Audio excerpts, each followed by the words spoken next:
Private విద్యా సంస్థల్లో జర్నలిస్టుల పిల్లలకు 100% ఫీజు రాయితీ ఇవ్వాలని పెద్దపల్లి జిల్లా జర్నలిస్ట్ యూనియన్ సంఘ నాయకులు జిల్లా కలెక్టర్ను కలిసి వినతి పత్రం అందజేశారు. ఈ కార్యక్రమంలో జర్నలిస్టు సంఘాల నేతలు పాల్గొన్నారు.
పెద్దపల్లి జిల్లా కలెక్టర్ గారికి జర్నలిస్టు సంఘాల తరపున ఒక వినతి పత్రం ఇవ్వడం జరిగింది.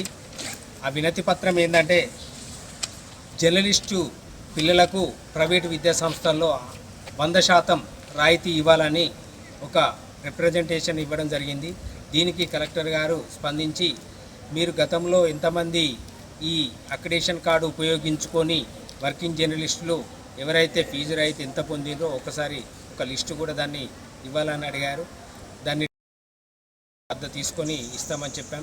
అలాగే ఇప్పుడు జిల్లా వ్యాప్తంగా ఉన్న వర్కింగ్ జర్నలిస్టులందరికీ ఈ పథకం వర్తించే విధంగా వారు నిర్ణయం తీసుకోవాలని కోరుతున్నాం. ఎందుకంటే మన పక్కనే కరీంనగర్ జిల్లా, ఉమ్మడి కరీంనగర్ జిల్లా కలెక్టర్ గారు ఆదేశాలు జారీ చేశారు, ఆ జీవో రిలీజ్ చేశారు. కాబట్టి మనకు కూడా ఇక్కడ పెద్దపల్లి జిల్లా కలెక్టర్ గారు రిలీజ్ చేసి జర్నలిస్టులందరికీ ఈ ఒక పథకం వర్తించే విధంగా చేయాలని కోరుకుంటూ మేము తెలంగాణ స్టేట్ జర్నలిస్టు యూనియన్ తరపున మరియు తెలంగాణ జేఎస్ఎస్ తరపున కూడా ఈ ఇరు యూనియన్లను కలిపి కలెక్టర్ గారికి వినతి పత్రం ఇవ్వడం జరిగింది.